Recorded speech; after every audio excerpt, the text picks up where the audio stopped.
तो एपिसोड 2 की शुरुआत में ब्लू ईगल उन सब पर हमला करने के लिए आगे बढ़ती है। तभी वहाँ एलेक्स आ जाता है और उन्हें अंडा छोड़कर वहाँ से भागने को कहता है। तो टाइलर कहता है कि हम अंडा लिए बिना यहाँ से नहीं जाएंगे। इसके बाद वो सब तेजी से ब्लू ईगल के घोंसले से नीचे उतरने लगते हैं। तो ब्लू ईगल अपनी पावर की मदद से उनकी रस्सी काट देती है, पर वो सब रेत में गिरने की वजह से बच जाते हैं। अब वो सब अंडे को लेकर वहाँ से भागने लगते हैं और ब्लू ईगल उनका पीछा करते हुए उन पर अटैक करने लगती है।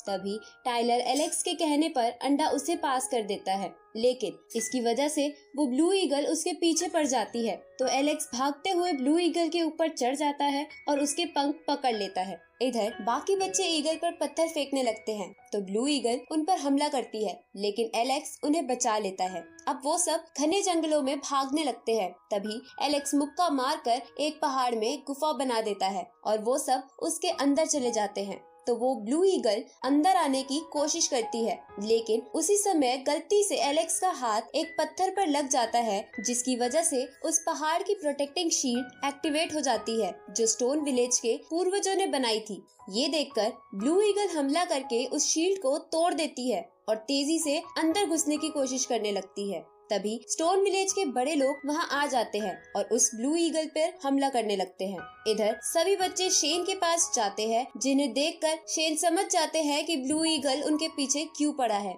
इसलिए वो उन्हें लेकर वहां से गांव भागने लगते हैं, क्योंकि उनके गांव को उनके गॉड प्रोटेक्ट करते हैं और उन पर कोई हानि नहीं पहुंचने देते। अब ब्लू ईगल शेन और बच्चों को भागता देखकर उन पर अटैक करती है, लेकिन शेन बच्चों को बचा लेता है। तभी वो सब लोग गांव के अंदर पहुंच जाते हैं। तो ब्लू ईगल भी गांव में घुसने की कोशिश करती है, पर उनके गॉड उस ईगल को दूर फेंक देते हैं। उसी समय उस ईगल का अंडा फूट जाता है और उसके अंदर से एक ईगल का बच्चा बाहर आता है, लेकिन इतनी भाग दौड़ की वजह से वो मर जाता है। ये देखकर वो ब्लू ईगल बहुत ज्यादा गुस्सा हो जाती है और अपनी पावर का इस्तेमाल करके गॉड के द्वारा लगाई शील्ड को तोड़ देती है। अब वो ब्लू ईगल अपने बच्चे के पास जाती है, जिसे मरा हुआ देखकर वो चीखने लगती है। तभी गॉड उस पेड़ की टहनी को ईगल के बच्चे के पास लाकर कुछ जादू करते हैं, जिसकी वजह से वो जिंदा हो जाता है। साथ ही गॉड ने उस बच्चे में एक स्पेशल पावर भी डाल दी थी।